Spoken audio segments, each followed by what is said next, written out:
ఓం శ్రీ సాయిరామ్. చిన్న కథ ప్రథమ భాగము. సత్యమేవ జయతే. ఒక ఊరిలో ఒక యువకుడు దొంగతనాన్ని తన జీవనోపాధిగా చేసుకున్నాడు. పొద్దుపోవుటకు జోదం అలవాటు చేసుకున్నాడు. ఒకసారి ఆ ఊరికి ఒక మహనీయుడు వచ్చాడు. ప్రతి దినము సాయంకాలం ఆ ఊరి ప్రజలకు ఆధ్యాత్మిక విషయాలు చెప్తూ వచ్చాడు. ఒకరోజు అందరితో పాటు ఆ దొంగ కూడా ఆ మహనీయుని ప్రసంగం వినటానికి కూర్చున్నాడు. కొంతసేపటికి ప్రసంగం పూర్తయింది. ఈ దొంగ ఆ మహనీయుని పాదాల మీద పడి, స్వామి, నన్ను కూడా మీ శిష్యునిగా చేర్చుకోండి అని ప్రార్థించాడు. అప్పుడు ఆ మహనీయుడు, నాయనా, నీ నిత్య కృత్యములేమిటి అని ప్రశ్నించాడు. స్వామి, పగలంతా ద్యూతము, రాత్రి దొంగతనము అన్నాడు దొంగ. చిచి, ఇటువంటి వాణ్ణి నేను ఏ విధంగా శిష్యునిగా చేర్చుకుంటాను? వీటిని వదిలివేయాలి అన్నాడు. స్వామీజీ, నేను దొంగతనాన్ని వదలడానికి లేదు, అది నా వృత్తి. నాకు ఇంకేమి మార్గం? నా కుటుంబాన్ని పోషించాలి కదా. ఇంకా జూదము నా కాలక్షేపం. దాన్ని వదిలేస్తే పగలంతా ఎట్లా గడపాలి అని అడిగాడు.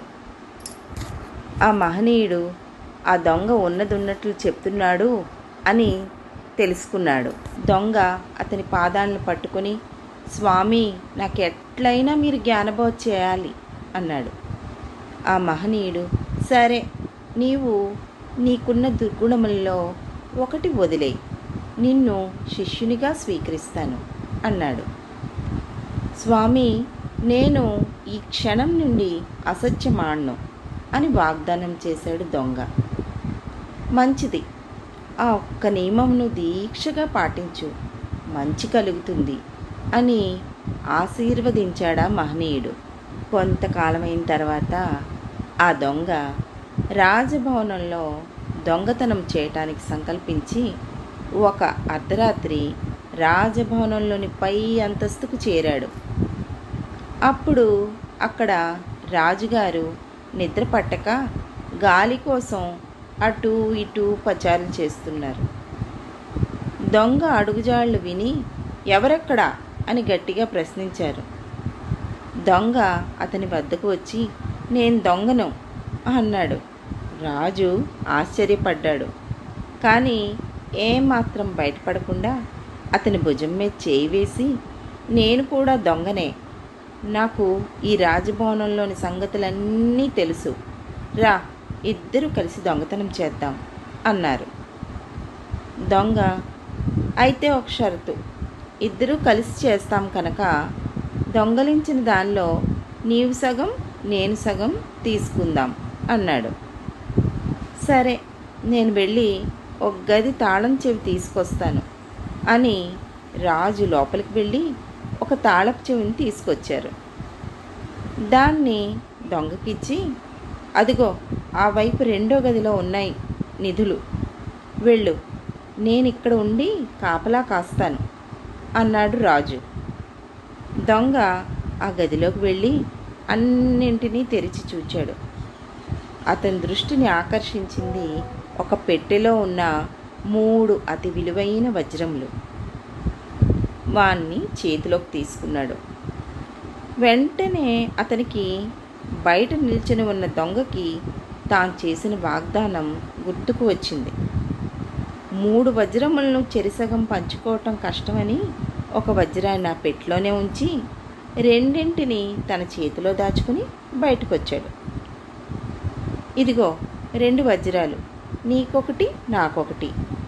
ఇంకొక వజ్రము ఆ పెట్టెలోనే ఉంచేశాను, అది రాజుగారికి ఉండని అని చెప్పి నేనింకా వెళ్తాను అన్నాడు. రాజుగారు అతను ఎక్కడ నివసిస్తాడో చెప్పమని అడిగాడు. దొంగ కొంచెం సందేహపడ్డాడు. ఇంతలో అతనికి మహనీయునికి చేసిన వాగ్దానం గుర్తుకొచ్చింది. రాజుగారికి తన ఇంటిని చేరే మార్గం చక్కగా చెప్పాడు దొంగ. ఆ వెంటనే ఆ దొంగ గోడ దూకి వెళ్ళిపోయాడు. మర్నాడు రాజభవనంలో దొంగతనం జరిగిందని అందరికీ తెలిసింది. రాజుగారు ఏమీ ఎరగనట్లు సర్వాలంకారములతో నిండు కొలువులోకి ప్రవేశించారు. సింహాసనం మీద కూర్చొని మంత్రిగారిని దొంగతనం గురించి అడిగారు. మంత్రిగారు తాను విన్నవి కన్నవి చెప్పాడు. అంతా విని రాజు, మీరు ఖజానాలో ఏ ఏ వస్తువులు దొంగలింపబడినవో బాగా వివరంగా పరిశీలించి నాకు చెప్పండి అని ఆజ్ఞాపించాడు. మంత్రి ఖజానాలోకి ప్రవేశించి అన్నింటినీ పరిశీలించాడు. ఎక్కడ వస్తువులు అక్కడనే ఉన్నవి. ఒక పెట్టె మాత్రం తెరిచి ఉంది. అందులో ఒక వజ్రము మిలమిలా మెరుస్తూ ఉంది. దాన్ని తీసి తన దుస్తుల్లో దాచి రాజుగారి వద్దకు వచ్చాడు మంత్రి. మహారాజా, ఆ దొంగతనం మహా విచిత్రంగా ఉంది. ఒక పెట్టె తప్ప తక్కినవన్నీ అట్లే ఉన్నవి. వజ్రములుండే పెట్టె మాత్రం ఖాళీగా ఉంది అన్నాడు. రాజుగారు మంత్రి చేసిన కుట్రను పసికట్టారు. కానీ ఏమీ ఎరగనట్లు తన భటుల్ని పిలిచి దొంగ యొక్క ఇంటి గుర్తులను చెప్పి అతన్ని పట్టుకుని రావాల్సిందిగా ఆజ్ఞాపించారు. రాజభట్లు దొంగను తీసుకుని వచ్చారు. రాజుగారు సర్వాలంకారములతోనే నిండుకొలువులో ఉండటం వల్ల దొంగ అతన్ని పోల్చుకోలేకపోయాడు. రాజుగారు అతన్ని, నీవు నిన్న రాత్రి ఖజానాలో నుండి ఏం దోచుకున్నావు అని అడిగాడు. దొంగ, అసత్యం ఆడకూడదు కదా, అందుకని మహారాజా, నిన్నటి రాత్రి మేమిద్దరం వచ్చాం, కానీ దొంగతనం చేసింది నేనే. ఒక పెట్టెలో 3 వజ్రములుండినవి. వాటిని చెరిసగం పంచుకోవటం కష్టమని రెండింటిని మాత్రం తీశాను. ఒకటి ఇంకొక దొంగకి ఇచ్చాను, ఒకటి నేను తీసుకున్నాను అన్నాడు. వెంటనే మంత్రి, ఇతడు చెప్పేదంతా అబద్ధం, దొంగ ఎక్కడైనా సత్యాన్ని పలుకుతాడా అని అరిచాడు. రాజుగారు భటులను పిలిచి మంత్రిగారి దుస్తుల్ని బాగా సోదా చేయండి అని ఆజ్ఞాపించాడు. వారు అట్లు సోదా చేస్తే ఒక వజ్రం దొరికింది. మంత్రి అవమానంతో తల వంచుకున్నాడు. అప్పుడు రాజుగారు మంత్రిగారు చేసిన దొంగతనమును, దొంగ అయినప్పటికీ నిర్భయముగా సత్యమునే పలికిన దొంగను గురించి సభికులందరికీ వివరంగా చెప్పారు. దొంగ యొక్క సత్యవ్రతమును ప్రశంసించి అతన్ని తన మంత్రిగా నియమించారు. దొంగ యొక్క జీవన విధానమే మారిపోయింది. దొంగతనం చేయనవసరమూ లేకపోయింది. మరి జోదమాడుటకు వ్యవధే లేదు. అతనికి తన ప్రవర్తనను అభివృద్ధి చేసుకోవటానికి అవకాశం దొరికింది.